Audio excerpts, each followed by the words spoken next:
Journal universitaire, un magazine qui vous donne les informations de toutes les institutions de l'enseignement supérieur et universitaire du pays. Mesdames et messieurs, bienvenue. Ouvrons cette édition avec l'Université technologique Belcampus qui a procédé à la double cérémonie de collation des grades et clôture de l'année académique 2023-2024. C'était le week-end dernier dans la grande salle Agora de l'UTBC. Misha Kalunga et Jérès Landou étaient là pour les comptes du journal universitaire. Une joie collective a régné dans la salle Agora de l'Université technologique Belcampus où a été organisée la double cérémonie de collation des grades et clôture de l'année académique 2023-2024.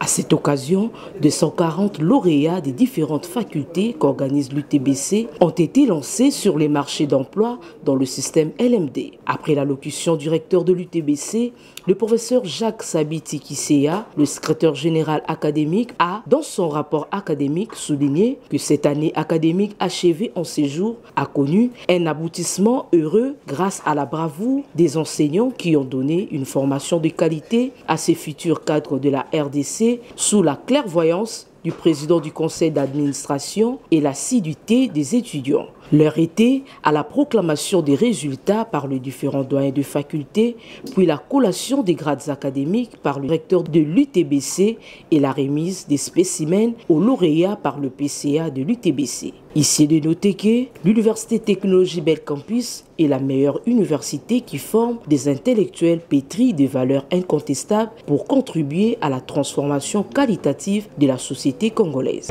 Nous sommes très fiers de la bonne conclusion de cette année académique qui s'achève. Ce que nous voudrions pour l'avenir, c'est que le nombre de ces étudiants très brillants augmente et cela ne fera que confirmer la qualité de l'enseignement que l'Université technologique Belcampus donne à ses étudiants.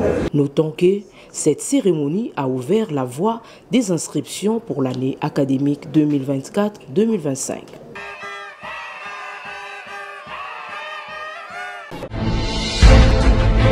Collation des grades académiques et clôture de l'année académique 2023-2024 à l'Institut supérieur des techniques médicales de Kinshasa. Au total, 909 lauréats du premier et du deuxième cycle ont été conférés les grades académiques par sa directrice générale, la professeure Joséphine Ntumba Kankolongo. Cette cérémonie a eu lieu le week-end dernier à la Sainte de cette alma mater en présence du représentant de la ministre de l'Enseignement supérieur et universitaire, Elika Kiakou et Tonton Biongo. Sincère reportage.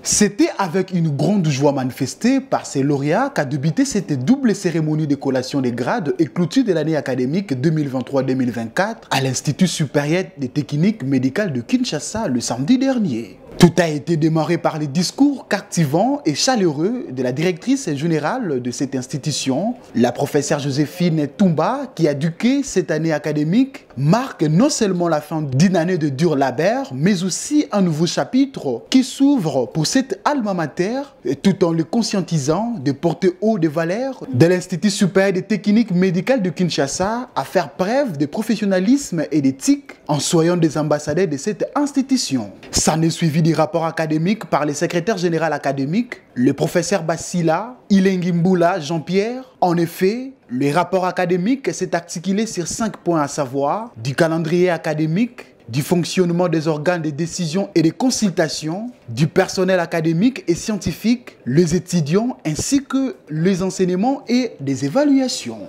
Après les mots de circonstance du président de la coordination estudiantine de l'ISTEM-KIN et celui de la représentante des lauréats du jour, le représentant de la ministre de l'Enseignement supérieur et universitaire a remis un diplôme à la première docteure en sciences infirmières de l'Institut supérieur des techniques médicales de Kinshasa, la professeure Marie-Claire Omaniando. Suivant son allocution, les moments tant entendus étaient à la proclamation des résultats par les différents chefs de section et ces lauréats ont été conférés les grades académiques par la directrice générale, la professeure Joséphine Ntumba.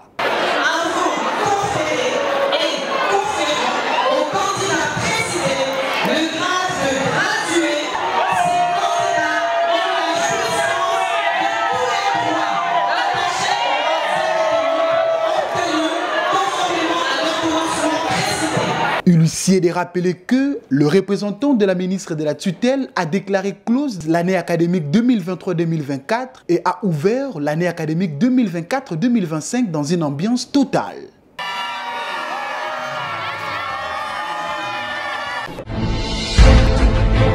Quittons la capitale congolaise, direction la province du Maniema où a eu lieu la double cérémonie de collation des grades et clôture de l'année académique 2023-2024 à l'Institut supérieur des techniques médicales de Kindu en présence des invités de marque, le directeur général de cet établissement, le professeur Léon Ngandou, a conféré le grade académique à plus de 300 lauréats en PADEM et Bachelor. C'était le week-end dernier. Les détails avec Georges Dilumbi, notre envoyé spécial sur place à Kindu.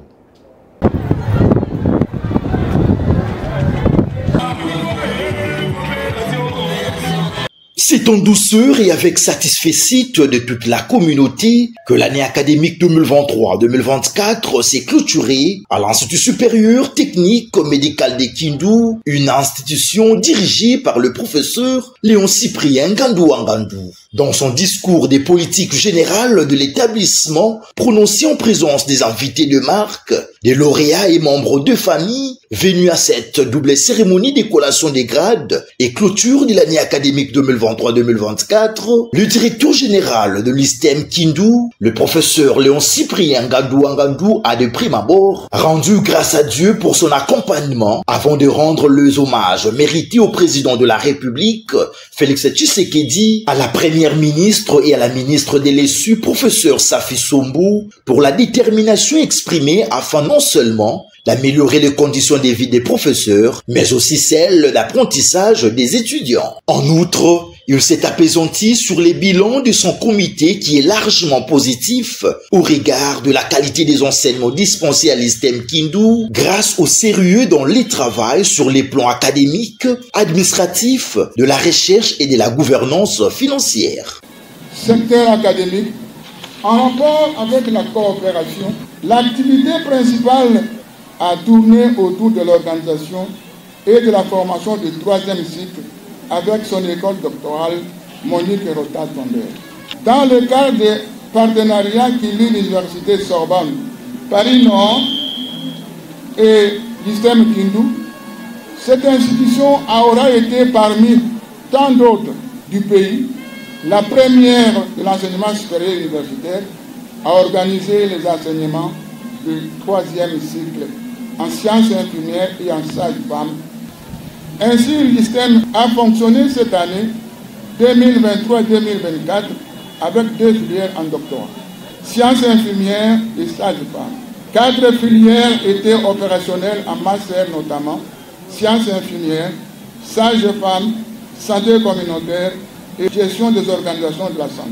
C'est dans ce contexte que l'ISTEM Kindu subit une forte pression des universités africaines pour l'établissement d'un partenariat avec d'autres universités africaines. Une autre activité sur le plan académique et de la recherche, c'est l'élaboration de projets tutoriels.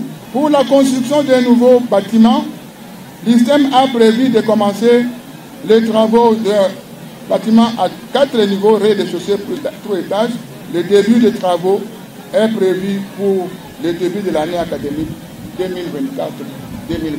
À ce jour, l'ISTEM n'a pas de dette envers les tiers. Il a déjà un certificat d'enregistrement pour ce terrain.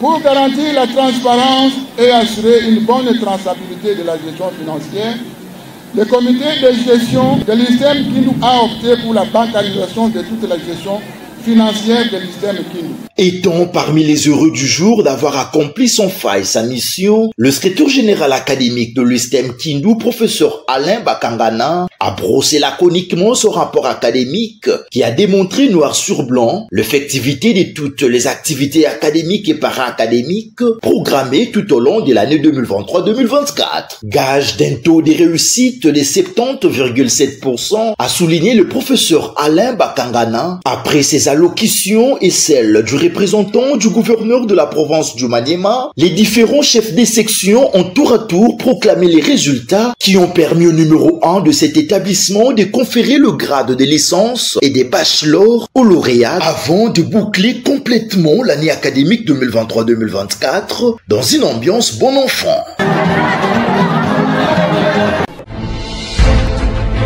Restons toujours à Kindu pour parler de la commémoration des 30 ans d'existence de l'université de Kindu située dans la province du Maniema. Le recteur de cette 4e institution universitaire officielle de la République démocratique du Congo, le professeur ordinaire Deogracias Sekimani, a saisi cette opportunité pour retracer l'historique de son établissement en mettant un accent particulier sur l'état actuel de cette université. Il est au micro de Georges Dilumbi.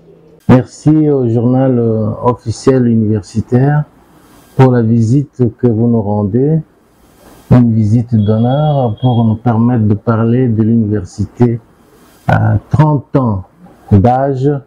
En tout cas, c'est un événement qui a mérité que vous veniez vers nous. L'université se porte mieux que depuis toutes les années passées. C'est pour nous un grand plaisir d'arriver à la fin de cette année académique 2023-2024. Nous glorifions notre Dieu pour ça. L'université de Kindu, c'est une université publique qui est née le 17 janvier 1993.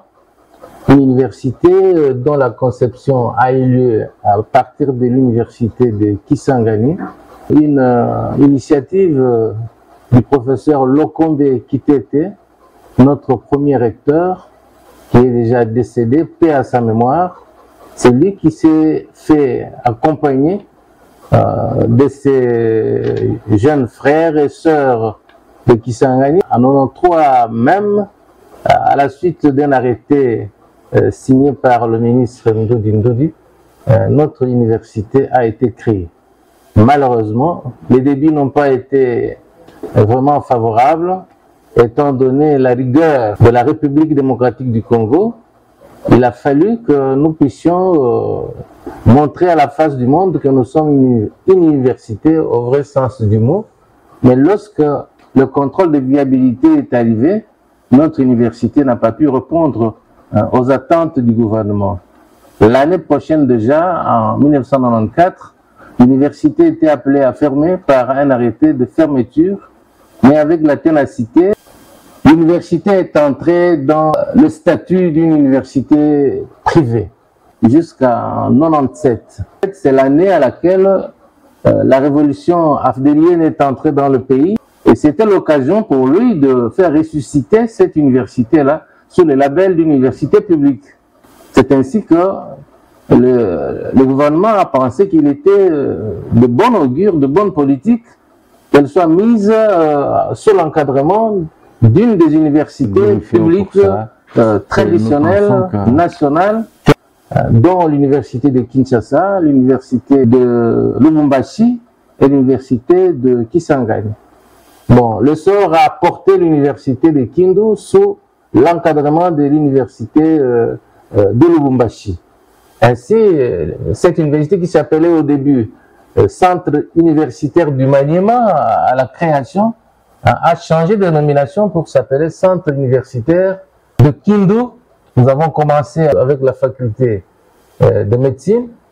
En tout cas, je suis heureux de dire ici que de 7 étudiants au début, nous sommes aujourd'hui à plus de 5000 étudiants. Puis, c'est fait la faculté de droit, la faculté des sciences agronomiques, la faculté des sciences sociales, politiques et administratives, la faculté des sciences économiques et de gestion.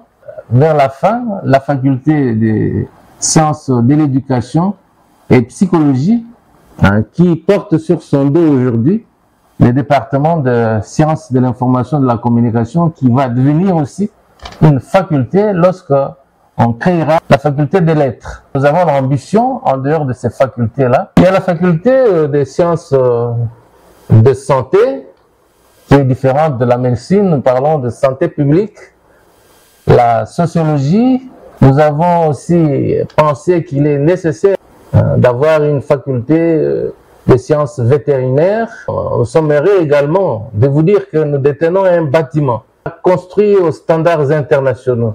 Nous en sommes fiers. Ce bâtiment a connu le financement du gouvernement congolais en totalité, sous l'impulsion de son Excellence le Premier ministre Matata Ponyo, qui a obtenu du président de la République honoraire Joseph Kabila Kabange les fonds pour construire pour les enfants du Maniema, les enfants du pays, les enfants de l'Afrique. Parce que maintenant, nous avons également les étudiants qui viennent des États d'Afrique. Ils sont là. C'est que nous sommes déjà une université, au vrai sens du mot, université internationale. Nous avons un personnel qui avoisine maintenant les 1000. Nous avons des enseignants qui viennent de partout le monde. Nous avons compté cette année académique 2023-2024 91 professeurs visiteurs qui viennent de partout dans le monde. Les étudiants de l'université de Kindu sont exigeants. Et quiconque passe par Kindu, en tout cas, il est stupéfait de trouver qu'à Kindu, nous avons un bâtiment dont la construction rappelle les constructions modernes à travers le monde. Nous sommes en partenariat bilatéral avec l'université Hasselt de Belgique, avec l'université IFLA, Université fédérale de Lavras de Brésil, avec l'université Paris-Sorbonne 13 ou Sorbonne Nord, d'où les professeurs viennent pour nous assurer des enseignements ici sur place. Nous avons également un laboratoire informatique qui est un don de maman Sifa Mahania, que nous avons primé lors de notre collation. Nous avons primé les icônes de ce pays qui sont déjà dans l'histoire de l'université de Kindu. Nous avons cité le président de la République lui-même, Félix-Antoine Tshisekedi Tshilombo. Nous avons parlé également de la première ministre, Madame Judith Suminwa Tuluka. Nous avons plébiscité notre ministre actuel, son Excellence, professeur Dr Marie-Thérèse Sombo. Elle insiste sur l'abolition des antivaleurs qui ont gangréné pendant longtemps l'enseignement supérieur universitaire du pays. Elle a fait partie de la commission paritaire pour améliorer le salaire des enseignants. Nous avons cité beaucoup de personnalités. Nous ne pouvons pas oublier de parler de la numérisation, la digitalisation de nos services académiques, nos services scientifiques, nos services administratifs.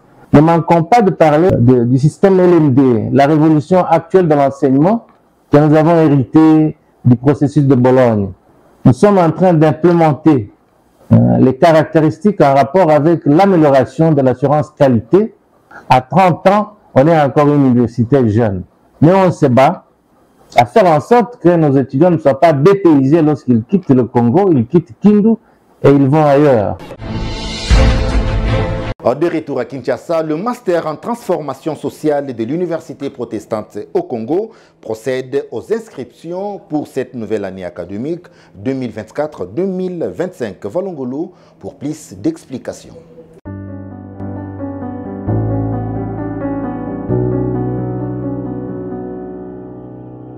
Inscrivez-vous au programme des masters en transformation sociale que l'Université protestante au Congo organise pour l'année académique 2024. Un programme qui vous permettra d'obtenir en une année et demie un diplôme de master reconnu d'ici et ailleurs.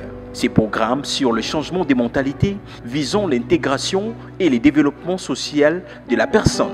Nous inscrivons pour cette année aux orientations ci-après: sociologie et culture des déshabilités, santé publique, genre et développement, droits humains, leadership et bonne gouvernance, entrepreneuriat, gestion des projets et des développements, et enfin, accompagnement pastoral et social. Nous disposons de professeurs qui viennent de partout pour assurer une formation d'élite à l'échelle internationale. Nos portes s'ouvrent déjà au mois de novembre 2024. Prenez votre inscription dès aujourd'hui au campus de l'UPC, 6 sur l'avenue 24, voire la cathédrale du centenaire protestant, ou composez plus 243 818 394 220 ou plus 243 812 620 487, plus 243 891 246 110. Sur nos sites, écrivez www.mtsipc.net ou notre boîte email rectorat@ipcrdc.org. Frais d'admission $50 ou équivalent en francs congolais. Nous avons une vacation soir, puisque la plupart de nos apprenants, ils travaillent, après ils viennent ici. Donc nous commençons les cours à 15h30 et nous terminons les cours entre 18h30 et 19h. Et je vous reçois, j'ai dit, l'année c'est $1000. Vous allez dire $1000 c'est beaucoup, mais nous avons fait un système ici pour aider tous nos apprenants quand ils viennent. Nous avons pris des précautions, vous payez selon votre convenance. Si vous avez 150, vous payez jusqu'à ce que les $1000 soient arrivés au bout. Venez, vous ne serez pas déçus. Hâtez-vous car les places sont limitées.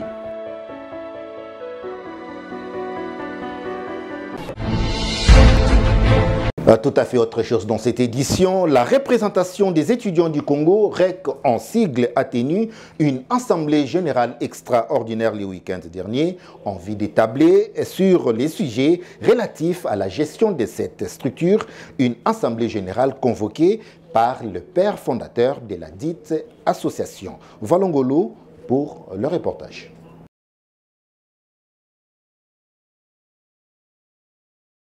C'est dans le souci de redorer l'image ternie de la représentation des étudiants du Congo, REC en sigle, qui s'est divisé en séjour au décan, que le Conseil des sages de cette structure a convoqué cette session extraordinaire sous la motion de l'assistant Mario Baïtelemeke, président honoraire de la REC. Séance tenante, le bureau d'âge a été voté pour mener à bon port ses assises.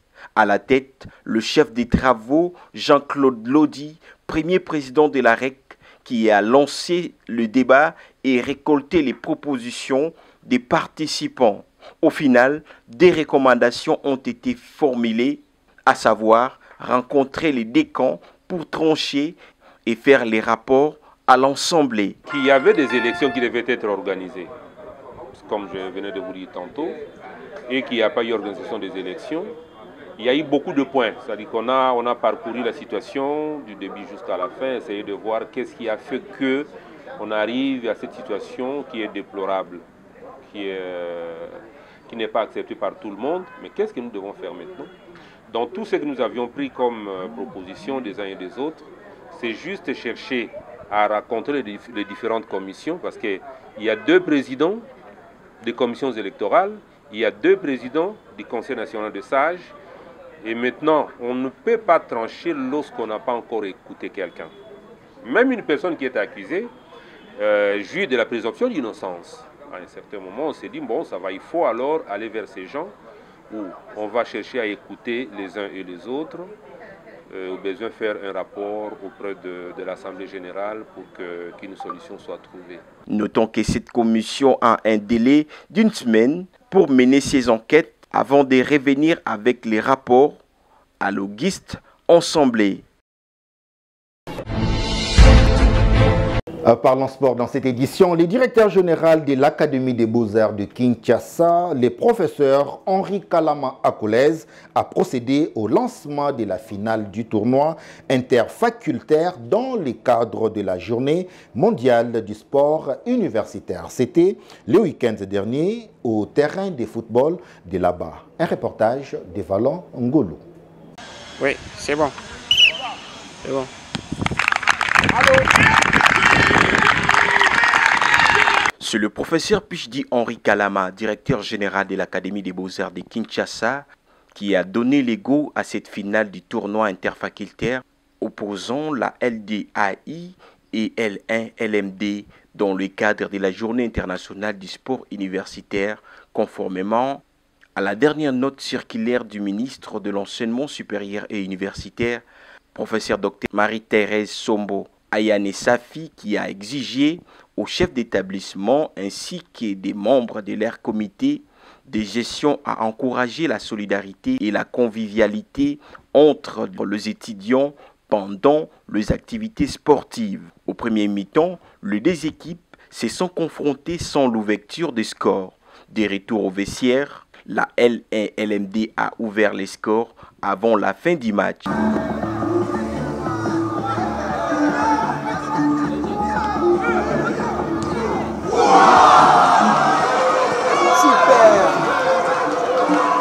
Ainsi, la L1LMD a remporté cette finale par 1-0 face à la LDAI.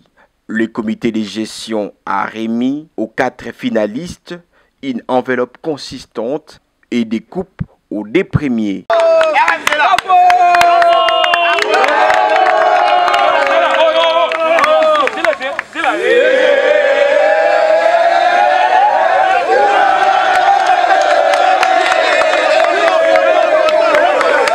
Comme vous l'avez constaté, des initiatives comme ça doivent être pérennisées. Voilà pourquoi nous avons un terrain de foot. Et nous comptons, au fait, après ces mini-tournois, organiser encore un autre tournoi, mais cette fois mieux élaboré avec beaucoup de séances d'entraînement. Très satisfait, la coordination estudiantine de l'Académie des Beaux-Arts félicite les comités de gestion pour le respect de l'instruction du ministre. Toujours sport, à l'Institut national du bâtiment et des travaux publics de Kinshasa, INBTB en sigle, la commémoration de la journée internationale du sport universitaire a été respectée. Les étudiants de cet établissement ont pratiqué plusieurs sports dans l'enceinte de leur établissement. Un reportage qui porte la signature de Valongolo sur les images du Jires Landou. La commémoration de la Journée internationale du sport universitaire a été respectée par l'Institut national du bâtiment et des travaux publics, INBTP en sigle, qui dirige le professeur Dr ingénieur Cédric Chibango. Les étudiants de cette institution universitaire, en collaboration avec la structure CM Fitness Outdoor Training, ont pratiqué les sports pour réduire le stress, améliorer la qualité du sommeil, leur santé, diminuer les douleurs et agir comme un antidépresseur, prévenir son poids et favoriser la bonne humeur. Un message pour les étudiants, j'aimerais bien inviter tous les étudiants de faire le sport avec nous parce que au-delà de ce qu'ils accumulent comme stress pour les études, les TP et tout ce qui va avec, mais ils peuvent aussi venir faire le sport pour se détendre, se déstresser, pour également se sentir bien dans sa peau et afin de bien travailler et de donner les meilleurs de soi au niveau des examens ou des interros, disons à la fac en général. Oui, un message pour les étudiants est que les études n'excluent pas faire le sport, parce que le sport contribue vraiment à la santé. À la santé, du fait qu'on transpire, il y a des maladies qui sortent et ça garde en forme. On évite la graisse et tout, et peut être souple. Au nom du directeur général en mission de service, Amatadi, pour représenter la ministre de l'Enseignement supérieur universitaire à l'Expo Béton, son directeur de cabinet, le professeur Pablo Yodi, a saisi cette occasion pour féliciter les étudiants et a lancé un message d'inscription pour l'année académique 2023-2024 aux différentes options dont bâtiments et travaux publics, hydraulique et environnement, génie rural et géomètre topographe. Le comité de gestion qui est chapeauté ou dirigé par le professeur Chibango Cédric est en train d'exécuter la note circulaire de son Excellence Madame le ministre de l'Enseignement supérieur universitaire commémorant la journée internationale du sport universitaire. C'est pourquoi vous avez vu comment les étudiants et étudiantes sont mobilisés pour accueillir ce genre d'activités. Cette journée s'est clôturée dans une ambiance festive.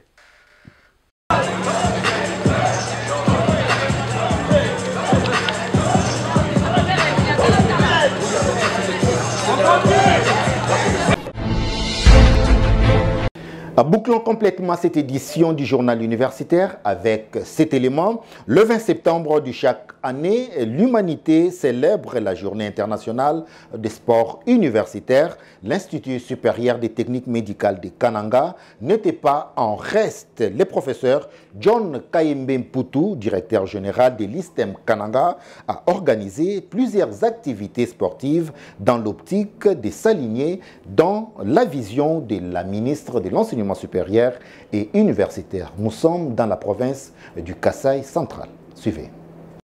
Plusieurs activités sportives ont été organisées à l'Institut supérieur des techniques médicales de Kananga. Le go a été donné le 20 septembre dernier, date commémorative de la Journée internationale des sports universitaires, par les professeurs John Kayembe Mputu, le directeur général de l'ISTEM Kananga. Prenant la parole, le numéro 1 de cette institution a dans son mot remercié la professeure Marie-Thérèse Zombo, ministre de l'ESU, pour l'attention qu'elle accorde au sport dans le milieu universitaire. Il a par ailleurs précisé que le sport favorise le bon fonctionnement du corps humain. Juste après, il y a eu une démonstration des arts martiaux dans le site de Tubuluku. Ceci sera suivi d'une caravane motorisée qui a traversé presque toute la ville de Kananga pour chuter au terrain de l'hôtel de ville de Kananga. D'où un match de football opposant les étudiants de la filière des soins généraux à ceux de la pédiatrie. Au finish, 3-0 en faveur de la filière des soins généraux. Notons que dans les institutions d'enseignement supérieur et universitaire de Kananga, seul l'USTEM qui a interprété la vision de la ministre des tutelles qui demandait aux établissements de l'ESU d'organiser des activités de sport universitaires.